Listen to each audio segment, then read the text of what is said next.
દેશભક્ત હોવું સારી વાત છે, પરંતુ દેશભક્તિમાં તમે જે અંધભક્ત બની જાઓ છો અને એવા નિવેદન આપી દો જે વિદ્યાર્થીઓના હિતમાં તો ના હોય પરંતુ તેમને થોપવા અને તેમને આ વિચાર કરવા મજબૂર કરતા હોય તે ઘણી ખોટી વાત છે। આ વાત અત્યારે એટલે કહેવી પડી કેમ કે જે જૂનાગઢના એક પ્રિન્સિપાલ જે છે વિવાદમાં આવ્યા છે, જ્યાં જેનઝી આંદોલન થયું અને તેમાં વિદ્યાર્થીઓનું બ્રેન વોશ કરીને તેમને એક અલગ વિચાર કરતા મજબૂર કરતા પ્રિન્સિપલ હવે ચર્ચાનું આમાં કેન્દ્ર બન્યા છે। શું છે આખો સમગ્ર મામલો તેના વિશે વિગતે ચર્ચા કરીશું। નમસ્કાર, આપ જોઈ રહ્યા છો નિર્ભય ન્યૂઝ। હું છું આપની સાથે પ્રથમ મોદી।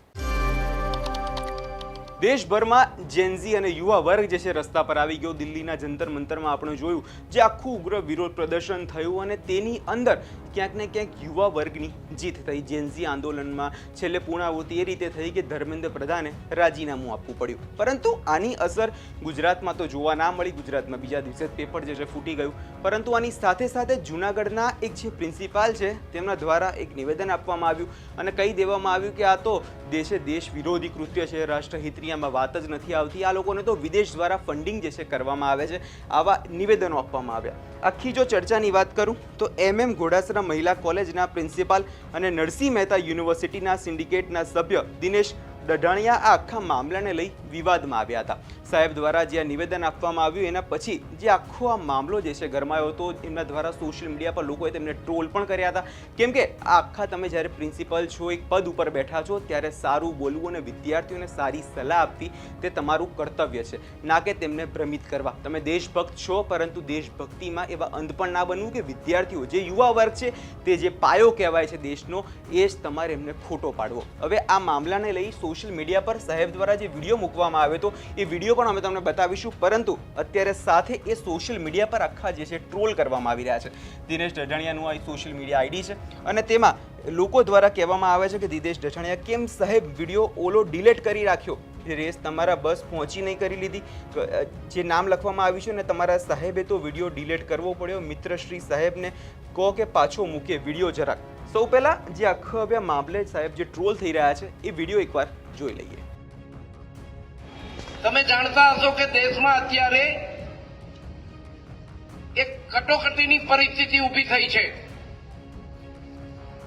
એક બહુ મોટો વર્ગ, બહુ મોટો રાષ્ટ્ર વિરોધી તત્વોનું દળ ઊભું થયું છે કે જે આ દેશને એન તેન પ્રકારે તોડવા માટે મથી રહ્યું છે। દેશ વિરોધી લોકો છે, જુદા જુદા નામથી, કોકરોચ પાર્ટી, ખાગીડા પાર્ટી, આવી બધી પાર્ટીઓના નામથી વિદેશી ફંડિંગના આધારે આ દેશને નબળો પાડવા માટે પ્રયત્ન કરી રહ્યો છે। જંતર મંતર દિલ્હી ખાતે બહુ મોટું આંદોલન ચાલી રહ્યું છે, ખાસ કરીને યુવાનોને આદો બનાવીને વિદેશી તાકાતો એના માટે ફંડિંગ આપે છે। ખટારાબંધ ખાનપાનની વસ્તુઓ વિદેશમાંથી આવે છે, ખટારાબંધ। આ કોણ મોકલે છે, શા માટે મોકલે છે?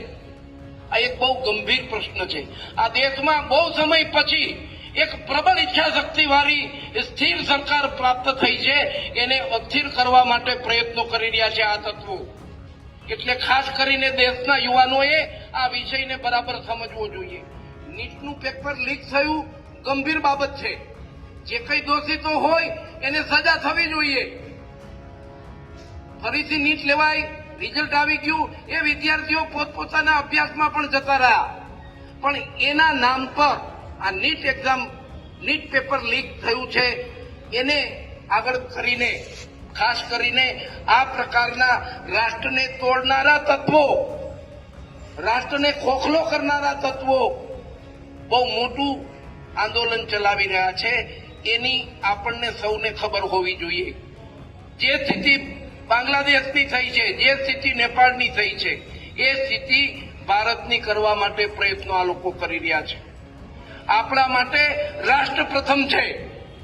આ રાષ્ટ્રને નબળો પાડે એવી કોઈ વ્યક્તિઓને કે કોઈ મુવમેન્ટને આપણે ચલાવી લેવાના મતમાં નથી। આપણા માટે આ રાષ્ટ્ર મહત્વનું છે। આ રાષ્ટ્ર આર્થિક રીતે મજબૂત થાય, આ રાષ્ટ્ર વિશ્વગુરુ બને એ મહત્વનું છે, પણ આવું ન થાય એના માટેના આ તત્વો પ્રયત્નો કરી રહ્યા છે। એને જાણજો, સમજજો અને સાચી વાતોથી અવગત થજો એવી મારી આપ સૌને વિનંતી છે। ધન્યવાદ। ભારત માતા કી। અહીંયા તમે જે આખો આ વિડીયો જોયો અને તેમના દ્વારા જે નિવેદન આપવામાં આવી રહ્યું છે ને જે કહેવામાં આવી રહ્યું છે કે આ દેશ વિરોધી કૃત્ય છે, અને એના પછી સોશિયલ મીડિયા પર આખો આ જે છે મામલો ગરમાઈ ગયો હતો. તેમના દ્વારા લોકો દ્વારા એવું પણ કહેવામાં આવે છે કે કઈ રીતે દેશ વિરોધી કૃત્ય છે. દેશ માટે જે યુવા વર્ગ અવાજ ઉપાડે છે, જે ગુજરાતમાં આટલા બધા પેપર લીક થાય છે ત્યારે કેમ કશું કોઈ બોલવામાં નથી આવતું. જ્યારે કોઈ યુવા, જ્યારે કોઈ વિદ્યાર્થી પોતાના હિતની વાત કરે છે, પોતાના માટે અવાજની ઉપાડવાની વાત કરે છે, ત્યારે તેને દેશ વિરોધી કહેવું એ તદ્દન ખોટું છે.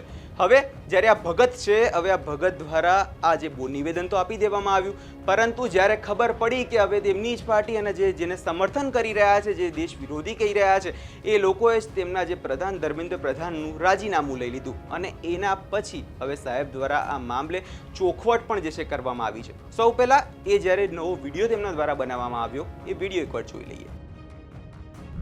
નમસ્કાર, હું દિનેશ ડઢાણિયા. નીટ પેપર લીકના સંદર્ભમાં મારે ખાસ સૌને વિનંતી સાથે જણાવવાનું કે નીટ પેપર લીક થયું, ફરીથી નીટ લેવાની પરિણામ આવી ગયું. નીટ પેપરમાં જે કંઈ થયું છે એ અતિ ગંભીર છે, દુઃખદ છે. વિદ્યાર્થીઓના ભવિષ્ય સાથેનો આ સવાલ છે. આ બાબતને હું સખત શબ્દમાં વખોડું છું. બીજું, આ આંદોલન શરૂ થયા પછી મને વ્યક્તિગત રીતે એમ લાગ્યું કે આ આંદોલન કંઈક જુદી દિશામાં ફંટાઈ રહ્યું છે. એટલે એ સંદર્ભમાં યુવાનોને માત્ર ધ્યાન પર રહે એ હેતુથી મેં મારી વાત મૂકેલી હતી. મારો કોઈની હારે કોઈ પણ પ્રકારનો વ્યક્તિગત મતભેદ કે કોઈની સાથે કંઈ લેવા કે દેવા નથી, કે મારો કોઈ પણ પ્રકારનો રાજકીય ઈરાદો નથી. સવાલ એ છે કે આ વિષય જે રાજકીય બની રહ્યો છે એ મારા માટે ચિંતાજનક અને દુઃખદ બાબત છે. એટલે વિદ્યાર્થીઓ સાથે જ હંમેશા હોઈ અને વિદ્યાર્થીઓના હિતની જ આપણી વાત અને ચિંતા હોય એ વસ્તુ સ્પષ્ટ છે. આ તો આ આંદોલન જુદી દિશામાં જઈ રહ્યું હતું એમ લાગ્યું, એ સંદર્ભમાં મેં મારો ઓપિનિયન આપેલો હતો. બાકી વિદ્યાર્થીઓ સાથે જ છું અને વિદ્યાર્થીઓના હિતો મારા અહીંયા વસેલા છે. ધન્યવાદ, આભાર. અહીંયા તમે જે રીતે દિનેશ ડઢાણિયા સાહેબને સાંભળ્યા, અને તેમના દ્વારા હવે તો આ નિવેદનને ખૂબ જ સારું કહેવામાં આવી રહ્યું છે. આજે દેશ વિરોધી જે કૃત્ય હતું એ હવે વિદ્યાર્થીઓના હિતમાં જે છે ફેરવાઈ ગયું. સાહેબે યુટર્ન જે છે અહીંયા મારી લીધો છે, અને કેમ કે રાજીનામું આવી ગયું, હવે આખો આ મામલો જે ચર્ચાઈ રહ્યો છે એવામાં સૌથી પહેલાં તો અંધભગને એટલું કહેવાનું કે તમે જ્યારે વિદ્યાર્થીઓનું હિત ઈચ્છો છો, જે પદ ઉપર બેઠા છો એ પદની ગરિમા જાળવો.